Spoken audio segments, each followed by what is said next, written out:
رحمۃ اللہ وبرکاتہ. Dear students, آج ہم حدیث کا حصہ، میرے خیال میں آج تیسری حدیث ہے اور الحمدللہ ہم حصہ دوم یعنی حدیث میں داخل ہو چکے ہیں. حدیث مبارکہ کے بارے میں پہلے بھی بتا چکا ہوں. کچھ تو میں اورلی وبلی تشریح کرتا جا رہا ہوں اور کچھ یہاں آیات اور احادیث مبارکہ لکھواتا جا رہا ہوں. آپ کی توجہ چاہتا ہوں. آپ توجہ سے پڑھیں گے، دیکھیں گے تو انشاءاللہ ضرور استفادہ کرو گے. بے توجہ سے، غافل دل سے، غافل ذہن سے انسان کچھ حاصل نہیں کر سکتا. علم ایک بابرکات اور مقدس چیز ہے. اس کے لیے ذہن کا صاف ہونا، مؤدب ہونا، عاجز ہونا ضروری ہے. دیکھتے ہیں، پڑھتے ہیں اگلی حدیث. اور حدیث نمبر ہے 3. بسم اللہ الرحمن الرحیم. خیرکم من تعلم القرآن وعلمہ. حدیث نمبر 3.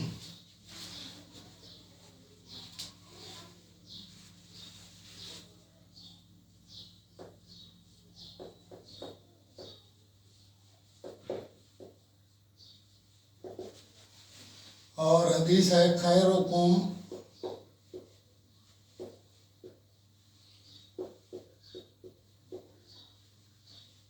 من تعلم القرآن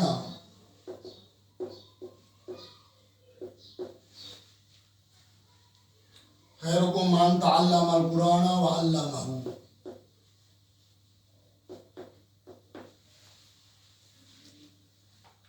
تم میں سے بہتر وہ ہے جو قرآن سیکھے اور دوسروں کو سکھائے. حضور پاک صلی اللہ علیہ وآلہ وسلم کے اس فرمودات اس میں فرمان کے مطابق بہترین انسان وہ ہے جس نے قرآن سیکھا اور دوسروں کو سکھایا.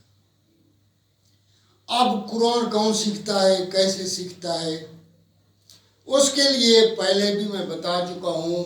اس سے پہلی والی حدیث علم کی اہمیت کے بارے میں اللہ تبارک تعالیٰ نے فرمایا انما یخشی اللہ من عبادہ العلماء. بے شک اللہ سے ڈرنے والے لوگ اہل علم ہی ہوتے ہیں. علم ہو تو انسان قرآن مجید، احادیث مبارکہ سیکھ بھی سکتا ہے، پڑھ بھی سکتا ہے اور آگے پھیلا بھی سکتا ہے. اگر آپ کے پاس علم نہیں ہے، نہ تو پھر آپ خود سمجھ سکتے ہیں اور نہ دوسروں کو سمجھا سکتے ہیں. اس لحاظ سے علم کا ہونا ضروری ہے. اور قرآن مجید وہ مکمل کتاب ہے جس میں پیدائش سے لے کر مرنے تک زندگی گزارنے کے بہترین اصول موجود ہیں. ایک تو اس دنیا کے لحاظ سے اور اخروی دنیا میں بھی یہی کتاب انسان کے لیے باعث شفاعت بھی ہے. قرآن مجید کے آداب کے حوالے سے پہلے بات کرتا چلوں. سب سے پہلی بات تو یہ ہے کہ اس قرآن مجید کو تاکوں میں سجا کر رکھنا، بہترین مخمل کے کپڑے کے، ریشم کے کپڑے سے غلاف بنانا، کئی سال تک وہیں رہنا، پھر کیا کرنا، ماہ رمضان میں ایک دفعہ جھاڑ کر چوم کر پھر رکھ دینا. یہ قطعاً ایسا نہیں. قرآن مجید اس کے لیے نہیں اترا. قرآن مجید کا یہ مقصد بھی نہیں ہے. مقصد انسان کی رہنمائی اور ہدایت کے لیے اللہ تبارک تعالیٰ نے یہ قرآن مجید نازل فرمایا. اس کی ہر ایک آیت میں ایک بہت بڑا سبق ہوتا ہے اور ہر آیت میں بہت بڑا ایک واقعہ ہوتا ہے. مختلف آیات میں مختلف احکام، معاملات کے بارے میں احکام ہوتے ہیں، عبادات کے بارے میں احکام ہوتے ہیں. تو اس کا پڑھنا اور پڑھ کر سمجھنا پھر آگے پھیلانا سب سے بہترین انسان اس کو قرار دیا گیا ہے. ادب کے لحاظ سے میں بات کرنا چاہ رہا تھا، مقدس کتاب ہے۔ انسان کی کوشش یہ ہونی چاہیے کہ باوضو لیکن با طہارت تو ہر لحاظ سے بھی ہونا چاہیے۔ بغیر طہارت کے انسان اس کو چھو بھی نہیں سکتا، چونکہ اللہ تعالیٰ نے قرآن مجید میں خود واضح طور پر بتایا اِلَّا لِيَمَسَّهُ لَمُتَطَّهِرُونَ، اس کو صرف پاک لوگ ہی چھو سکتے ہیں اور انہی کو چھونا ہی چاہیے۔ پھر پڑھنے کے لیے انسان ماحول بنائے، پاک جگہ پر بیٹھے، صاف جگہ پر بیٹھے، کوشش کرے قبلہ رو ہو کر بیٹھے، نہیں تو جہاں بھی بیٹھے اس کو آرام آرام سے پڑھے، اور پڑھنے سے پہلے اعوذ باللہ ضرور پڑھے، چونکہ قرآن مجید میں آیا ہے کہ جب تم قرآن مجید پڑھنے لگو تو اللہ سے شیطان مردود کی پناہ مانگ کر پڑھو، فاستعذ باللہ، تو اللہ سے شیطان مردود کی پناہ مانگ کر پڑھو تاکہ شیطان آپ کو گمراہ نہ کرے اور قرآن مجید پڑھنے میں کوئی رکاوٹ نہ ڈالے۔ ایک تو یہ، پھر قرآن مجید پڑھنے کے لیے آہستہ آہستہ وَرَتِّلْ قُرْآنَ تَرْتِیلًا، وَرَتِّلْ قُرْآنَ تَرْتِیلًا، ٹھہر ٹھہر کر قرآن پڑھے تو اس کا اور بھی انسان کو مزہ بھی زیادہ آتا ہے، سکون بھی زیادہ آتا ہے، سمجھ بھی زیادہ آتی ہے۔ پڑھ کر پھر سمجھ کر اپنے، یہ قرآن کے حقوق بھی ہیں، قرآن مجید کو پڑھے صرف نہ پڑھے، پڑھنے کے ساتھ ترجمہ اس کا پڑھے، پھر ترجمہ کو سمجھے، سمجھ کر اپنے اوپر اپلائی کرے، پھر دوسروں تک پھیلائے۔ یہ قرآن مجید کے حقوق ہیں اور اسی میں کامیابی ہے۔ اللہ تعالیٰ قرآن مجید میں فرماتے ہیں، سورۃ البقرہ آیت نمبر 121، الذین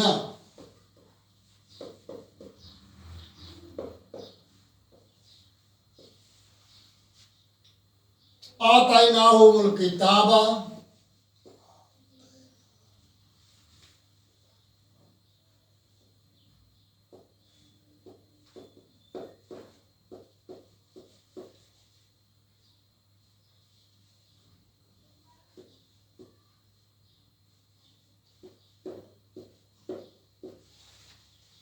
الذین آتیناہم الکتاب یتلونہ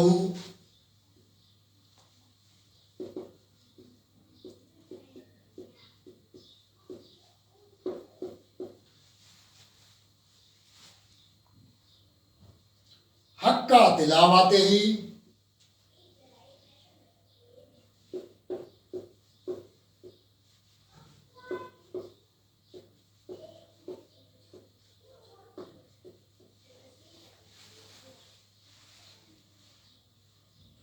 اولئک یؤمنون بہ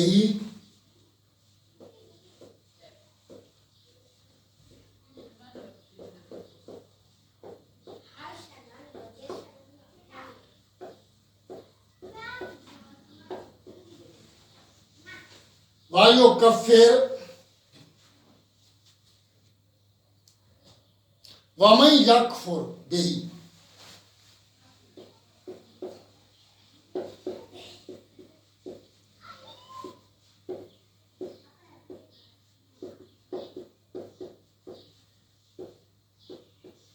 فَأُولَئِكَ هُمُ الْخَاسِرُونَ۔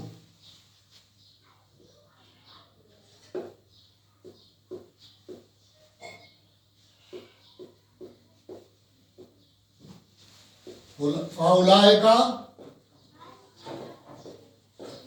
هُمُ الْخَاسِرُونَ۔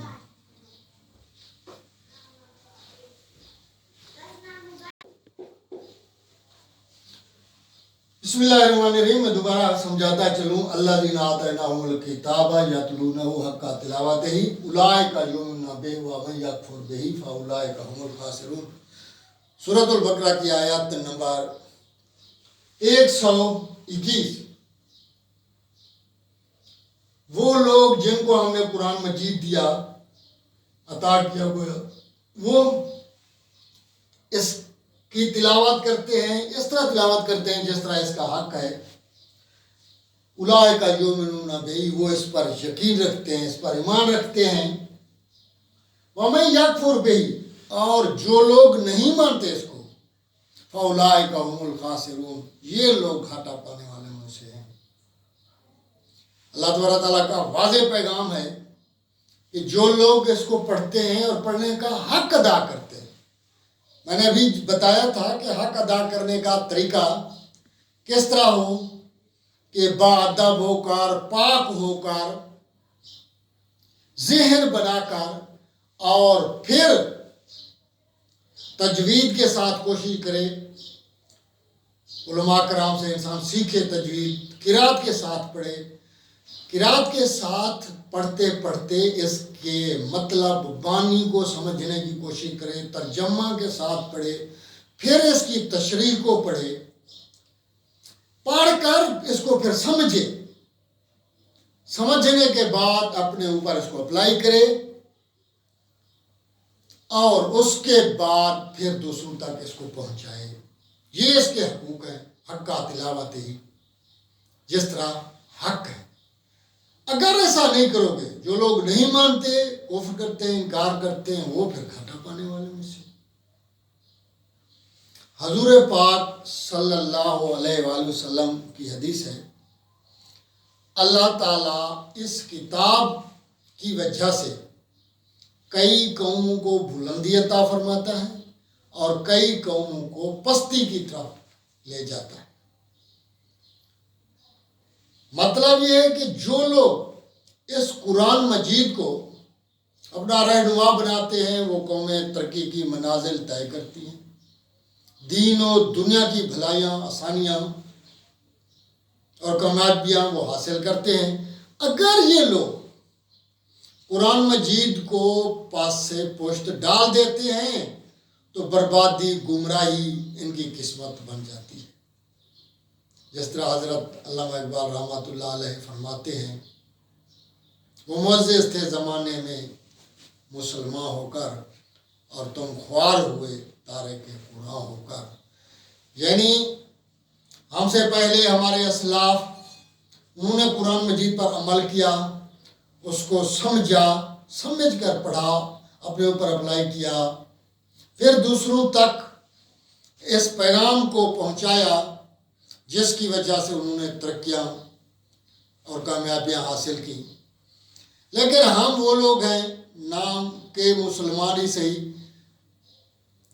پہلی بات تو یہ کہ سالہ سال قرآن مجید کو دیکھتے نہیں، اس کی زیارت نہیں کرتے، تلاوت نہیں کرتے۔ اگر بالفرض کہیں صرف اور صرف تلاوت کرتے ہیں، بس وہ تلاوت ہی تک محدود رہ جاتے ہیں، باقی سمجھنے کے لیے تکلیف نہیں کرتے، جس کی وجہ سے ہم ذلیل ہو گئے۔ لیکن ہمارے لیے حکم یہ ہے کہ جس طرح قرآن مجید کا حق ہے، اسی طرح انسان اس کی تلاوت کرے۔ اس کی بہت بڑی فضیلت، بہت بڑی فضیلت۔ حضور پاک صلی اللہ علیہ وآلہ وسلم نے فرمایا، میں الف لام میم، یعنی الف لام میم الگ الگ، اس طرح الف لام میم کو میں ایک حرف نہیں سمجھتا، بلکہ الف الگ حرف ہے، لام الگ حرف ہے، میم الگ حرف ہے، ہر حرف کے بدلے اللہ تعالیٰ 10 نیکیاں دیتا ہے، اور الف لام میم 3 حروف ہیں، تو گویا الف لام میم کی 30 نیکیاں بنتی ہیں۔ اتنا زیادہ ثواب، اتنا زیادہ ثواب قرآن مجید پڑھنے کا، اور اس کو سمجھنا، پھر اپنے اوپر اپلائی کرنا، اس پر عمل کرنا، عمل کر کے دوسروں تک پہنچانا، اور بھی بہت زیادہ ثواب۔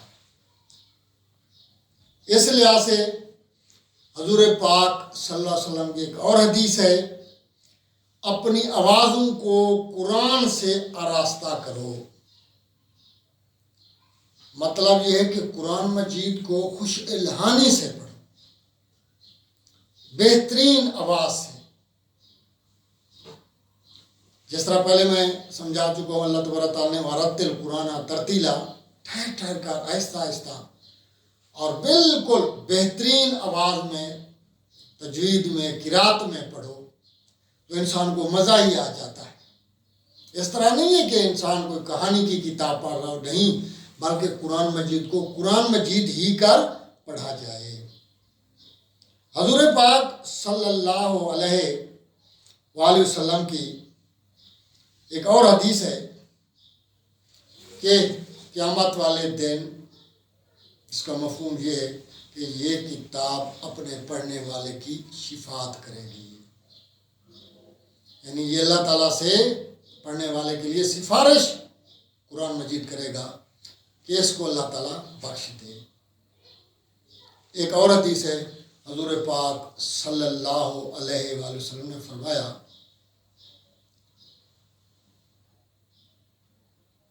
قرآن کا جو حافظ ہوگا قیامت والے دن اس کے والدین کو تاج پہنایا جائے گا. کہیں یہ بھی لکھا ہو سونے کا تاج پہنایا جائے گا. اتنا بہت بڑا درجہ ہے. جو شخص بھی قرآن مجید پڑھے گا، اس پر عمل کرے گا، اس کو سمجھے گا، اللہ تبارک تعالیٰ نے اس کو اس دنیا میں، اخروی دنیا میں اس کے لیے بہت زیادہ بھلائیاں رکھی ہیں. اس لیے حضور پاک صلی اللہ علیہ وسلم نے فرمایا خیرکم من تعلم القرآن وعلمہ، تم میں سے بہترین وہ ہے جس نے قرآن سیکھا اور دوسروں کو سکھایا. عزیز طلباء، یہ تو ہماری تھی تیسری حدیث. اگلی حدیث تک اجازت. اللہ حافظ انشاءاللہ.